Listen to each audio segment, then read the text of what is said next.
Hello guys, welcome back to my channel Swapnapuran ব্লগে তোমাদের সবাইকে অনেক অনেক স্বাগত এবং অনেক অনেক ভালোবাসা জানিয়ে কিন্তু আমি আজকের ব্লগটা স্টার্ট করছি। সো তোমরা সবাই কেমন আছো অবশ্যই কিন্তু কমেন্ট করে জানিও। আমি কিন্তু একদমই ভালো নেই। কেন ভালো নেই তোমরা শুনলে? তোমার শরীরটা ভালো নেই তা না, শরীরটা বেশ ভালো আছে। কেন আমি ভালো নেই সেটা তোমাদেরকে আস্তে আস্তে বলছি, পুরো ব্লগটা দেখতে থাকো। তো এই দেখো মাছ পেয়েছে, প্রথমে যে মাছগুলো দেখালাম ওই মাছগুলো, এই মাছগুলো সবই কিন্তু আমাদের পেয়েছে। তো দেখতে পাচ্ছ মাছগুলো কতটা বড়। ওই দেখো একটা কিন্তু জিওল মাছ পেয়েছে। তোর আগের ভিডিওতে দেখেছো আমাদের এখানে জল হয়ে গিয়েছে, চারিপাশটা বন্যাও হয়ে গিয়েছে। তো সেখানে জাল পেতেছিল, সেখান থেকে মাছ ধরে নিয়েছে। আমার ভাই যায় জাল পাততে, আমি ভাবি তোমাদেরকে ওটা দেখাবো, কিন্তু ওখানে এতটা পরিমাণে কাদা সেই জন্য আমার যাওয়া হয় না, আমি সেটা তোমাদেরকে দেখাতেও পারি না। এই দেখো এইগুলোকে কি মাছ বলে তোমরা কি কেউ জানো? জানি কেউ বলতে পারো, তাহলে চলো আমি বলে দিই। জিওল মাছ বললাম, তোমরা তো কেউ বুঝতে পারে না, আমাদের এখানে শিং মাছকেই তো জিওল মাছ বলে। আর লাঠা পেয়েছে, খোলসে মাছ পেয়েছে, তারপরে কই মাছ, পুঁটি মাছ, অনেক ধরনের মাছ পেয়েছিল ভাই। তো আমি চেষ্টা করবো তোমাদের সবটা দেখানোর, একবার তো সবটা দেখানোর। আমি একটা কাজের খোঁজেও যাবো, তো সেটাও তোমাদেরকে বলবো। আজ থেকে আমার জীবনের একটা নতুন অধ্যায় শুরু হতে চলেছে।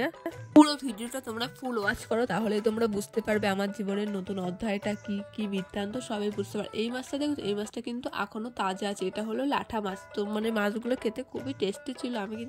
আমি শুধু পুঁটি মাছটা খেয়েছিলাম, আর সব মাছই খেয়েছিলাম। আমার ঝোলের মাছটা ভালো লাগে না অতটা, আমার ভাজা মাছটাই খেতে সব থেকে বেশি ভালো লাগে। কে কোথা থেকে আমার ভিডিও দেখছো অবশ্যই কিন্তু কমেন্ট করে জানিও তোমাদের ওখানে কিরকম জল হয়ে গেছে।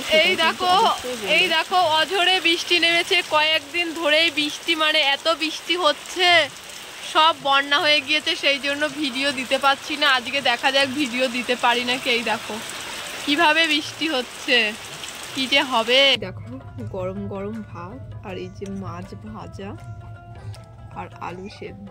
তো এটা খেয়ে আমি এক জায়গায় যাবো, সেটাও তোমাদেরকে দেখাবো। চারিদিকে জল হয়ে গিয়েছে, মাছ আজকে ধরেছে তাই খেতে পাচ্ছি না। আর মাছ খাওয়া হতো না, আমাদের দিন এখন এইভাবেই চলছে। কি আর খাবো বলো, যেটাই করি সেটাই তোমাদের সাথে শেয়ার করি। এই আমাদের জীবন, আলু সিদ্ধ আর মাছ ভাত। তো চলো ফটাফট খেয়ে নিয়ে তারপর আবার দেখা হচ্ছে। আর ওইদিকে মা রান্না করছে আর আমি খেতে বসে গেছি, কারণ আমাদের দিকে যাবো তো সেই জন্য। তো সেটাও তোমাদের দেখাবো কোথায় যাবো।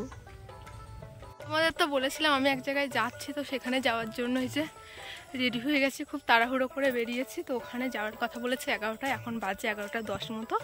তো এখন যাচ্ছি, তো একটা কাজের ওখানে যাচ্ছি। যদি ওখানে ভিডিও অ্যালাউ করে অবশ্যই তোমাদেরকে দেখাবো। তো চলো যাওয়া যাক। অবস্থাটা একবার দেখো কিভাবে জল হয়ে গিয়েছে।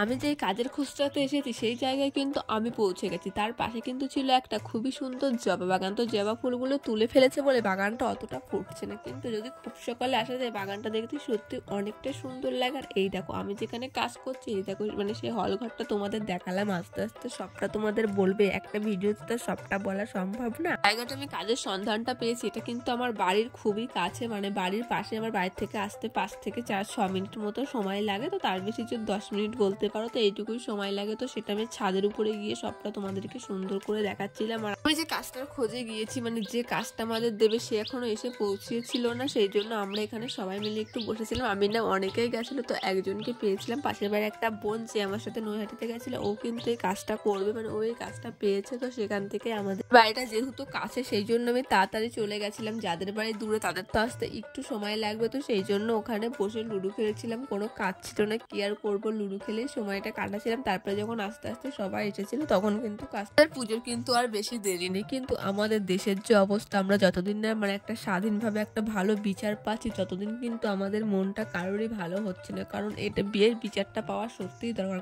কেন বলো তো? কারণ এই ঘটনা দিনে দিনে বেড়েই চলেছে, মানে তারা তো শাস্তি পাচ্ছে না, সেই জন্য তাদের একটা সাহস হয়ে গিয়েছে, সেই জন্য কিন্তু ঘটনাটা দিনে দিনে বেড়েই চলেছে। বিষয়টা নিয়ে আমি বেশি খুব একটা কথা বলি না, আমার ইচ্ছা করে এই বিষয়টা নিয়ে তোমাদের সাথে অনেক কিছু আলোচনা করতে। অনেকে বলবে এটা আমি ভিউজের জন্য করছি বা অনেক কিছু, অনেক মানে যার যেমন মন্তব্য সে তেমন করবে। তো যেহেতু তোমাদের সাথে আমার ডেলি লাইফস্টাইলটা শেয়ার করি, সেই জন্য আমার ডেলি লাইফস্টাইলটাই তোমাদের সামনে তুলে ধরার চেষ্টা করি। তার বাইরে কিছু বলতে চাই না, তবুও কি করবো বলো, যখন আর ভালো লাগে না তখন তো তোমাদের সাথে বলি। বাইরে সে একটু কিছুই ভালো লাগছিল না, কেউ আসেনি কাজের ওখানে, তাই একটু দাঁড়িয়ে দাঁড়িয়ে ঢং করছিলাম, বসছিলাম, সবকিছুই করছিলাম। চেয়ারটাতে বসে আমার এত হাসি লাগছিল যে পিছন দিকে ঘুরতে যাচ্ছি, মানে সেই চেয়ারটাও ঘুরে যাচ্ছে, মানে মানে খুবই হাসি লাগছিল আর খুবই মজা পাচ্ছিলাম এই চেয়ারটাতে বসে। আর আমার মাও সাথে গেছিলো, কারণ যেহেতু প্রথম দিন এখানে আমি একা একা সেমন কিছুই বুঝতে পারবো না, তাই মাকেও সাথে করে নিয়ে গিয়েছিলাম। আমি জানি তোমাদের সবারই জানতে ইচ্ছা করছে কি কাজ সবটা বলবো, কিন্তু আস্তে আস্তে তোমাদেরকে আমি বারবার বলছি একটা ভিডিও সবটা বলা সম্ভব না, সেই জন্য আস্তে আস্তে বলবো। তোমরা আমাকে একটু আশীর্বাদ করো যাতে আমি মানে যে কাজটাই দিয়েছি সেই কাজটা যেন আমি সফলভাবে করতে পারি। কাজটাতে গেছিলাম, কিছুক্ষণ কাজটা বোঝানোর পর তারপরে আমাদের একটু ব্রেক দিয়েছিল, ওখান থেকে আমাদের চা আর বিস্কিট দিয়েছিল, তো সেটা খাচ্ছিলাম আর মানে ভিডিও করছিলাম। মানে ভিডিও ওখানে কেউ ভিডিও করছিল না, বুঝতেও পারছিলাম না ভিডিও অ্যালাউ করবে নাকি, সেই জন্য মানে কি বলবো চুরি করে করে যে বলতেই পারো যেটুকু পেরেছি করেছি। ওখানে গিয়ে ভিডিও করছিলাম আর যারা আমাদের চেনে মানে যারা আমাকে চেনে তারা সবাই বলছিল ব্লগ করছিস, তাই একটু হাসছিলাম। আর ওদেরকে কি জানি কি বলছিলাম সেটা হয়তো ভিডিও মানে ভয়েসটা দিলে বুঝতে পারতাম, আমি তো অরিজিনাল ভয়েসটা দিইনি। তো চাটা খাওয়া আমার হয়ে গেছে, চলে এসেছি বাড়ি। এসে একটু ফ্রেশ হয়ে একটু রেস্ট নিয়ে তারপরে এখন বসে গেছি কিন্তু খেতে। আর যে মাছটা দেখছো এটাকে কি মাছ বলে দাঁড়াও মনে করি, ভুলে গেছি। হ্যাঁ মনে পড়েছে, এটাকে তো কই মাছ বলে। তারপরে রাস্তা এসেছিলাম, এসে দেখি মানে খাওয়া দাওয়া কমপ্লিট করে রাস্তা এসেছিলাম, এসে দেখি এখানে বাচ্চাগুলো খেলছিল। আর আমারও ছোটবেলার কথা ভীষণ মনে পড়ছিল আমিও তো ছোটবেলায় ঠিক এভাবেই খেলতাম। তখন ওই অবশ্য রাস্তাটা পাকা ছিল না, মানে ঢালাই ছিল না, তখন রাস্তাটা কিন্তু মাটির ছিল। বর্ষার সময় প্রচুর কাদা হতো। কাদা হওয়া নিয়েও কিন্তু একটা গল্প আছে, সেই গল্পটা কিন্তু তোমাদের আস্তে আস্তে বলবো। তাহলে চলো এই ভিডিওটা আমি এখানেই শেষ করলাম। যদি আমার ভিডিওটি তোমাদের ভালো লাগে অবশ্যই লাইক করে আমার চ্যানেলটা সাবস্ক্রাইব করে সবাই আমার পাশে থেকো। তাহলে চলো আবার কাল সকাল থেকে দেখা হচ্ছে।